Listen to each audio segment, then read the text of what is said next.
Qatar की court के एक फैसले के बाद से लाखों दुआओं के साथ साथ भारत सरकार से अपील तेज हो गई है। कुछ लोग प्रधानमंत्री मोदी से उम्मीद जता रहे हैं तो कुछ आलोचना करने में जुटे हैं। इस घटना को लेकर बहुत सारे लोगों की प्रतिक्रियाएं भी आ रही हैं। उनमें कुछ का मानना है कि कूटनीतिक तरीके से भारत उन लोगों को छुड़ा ला सकता है। कुछ का मानना है कि कतर के अमीर से बात करनी चाहिए।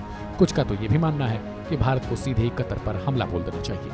ऐसे में क्या ये माना जा सकता है कि पहले हमास के इजराइल पर हमले और बदले में इजराइल का हमास पर बरपता कहर कहीं कतर की इस अप्रत्याशित कदम की वजह तो नहीं है?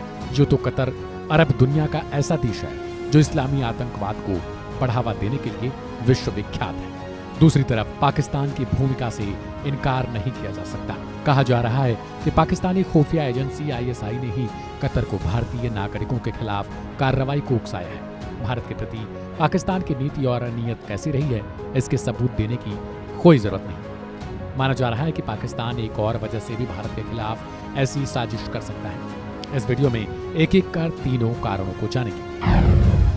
हमास पर भारत के रुख से कतर को लगी मिर्ची। कतर की अदालत ने जिन 8 भारतीय पूर्व सैन्य अधिकारियों को फांसी की सजा सुनाई है वो वहां अल जाहिरा अल आलमी कंसल्टेंसी एंड सर्विसेज नामक कंपनी में काम करते थे। ये सभी भारतीय नौसेना के अधिकारी रह चुके हैं और कंपनी ओमान के एक उद्योगपति की है। कतर की पुलिस ने इन सभी भारतीयों को इस आरोप में गिरफ्तार किया कि वो इजराइल के लिए जासूसी कर रहे थे। बता दें कि इजराइल कतर को फूटी आंख भी नहीं देखना चाहता। ऐसे में यह आरोप लगाना था कि कतर पुलिस ने भारतीयों के साथ साथ ओमान के एक नागरिक को भी गिरफ्तार कर लिया था। हालांकि ओमान के नागरिक को 2 महीने बाद ही रिलीज कर दिया गया, जबकि भारतीयों को कभी जमानत ही नहीं मिली। अब जब अचानक फांसी की सजा सुनाई गई तो यह आशंका जताई जा रही है कि कतर ने ऐसा भारत से खुंदस निकालने के लिए किया है। भारत ने इजराइल पर हुए हमले के बाद हमास की निंदा की थी और उसे आतंकवादी करार दिया था। चूंकि कतर हमास और हिजबुल्लाह ही नहीं, करीब करीब सभी इस्लामी आतंकी संगठनों की चौतरफा मदद करता है। खासकर इजराइल की दुश्मनी में वो हमास और हिजबुल्लाह जैसे संगठनों के संरक्षक की भूमिका निभाता है। आर्थिक गलियारे का ऐलान तुर्की की तरह सुलग तो नहीं गया कतर।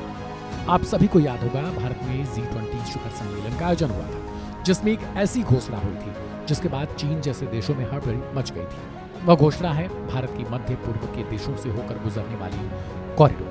भारत को यूरोप से जोड़ने वाले इस गलियारे का प्रोजेक्ट भारत, अमेरिका और सऊदी अरब ने मिलकर G20 में घोषित किया था। इससे तुर्की तो तुरंत हैरान होकर जलने लगा। हालांकि पाकिस्तान परस्त और भारत विरोधी तुर्की ने भारत मध्य पूर्व यूरोप आर्थिक गलियारा परियोजना के खिलाफ तुरंत जहर उगलने का काम शुरू कर दिया था। तुर्की की तरह ही कतर को भी माना जाता है। ऐसे में इसे भी बड़ी वजह माना जा रहा है। कतर में भारत से बदला लेना चाहता है, मात खाया पाकिस्तान। इस घटना के पीछे पाकिस्तान का हाथ भी पाया जा सकता है। संभव है कि कतर में भारतीयों के प्रति संदेह पैदा करने की नीयत से पाकिस्तानी एजेंसी ISI ने चाल चली हो। ISI के इस कदम के पीछे एक और बात हो सकती है। बता दें कि पाकिस्तान में पिछले कुछ महीनों से खोखार आतंकियों का लगातार सफाया हो रहा है। हर बार कोई अनजान व्यक्ति किसी बड़े आतंकी को नमाज पढ़ते वक्त या तो गलियों में से गुजरते वक्त गोली मारकर मौत के घाट उतार देता है। इसके कारण पाक को लगता है ये सारी मौत के पीछे भारत की एजेंसी रॉ का हाथ है। तो ये थी कुछ बड़ी वजहें जिन्हें कारण के रूप में माना जा सकता है। हालांकि इनका वास्तविकता से क्या लेना देना है ये अब आने वाला समय ही बता सकता है। ऐसी ही और खबरों के लिए सब्सक्राइब करें वन इंडिया हिंदी को।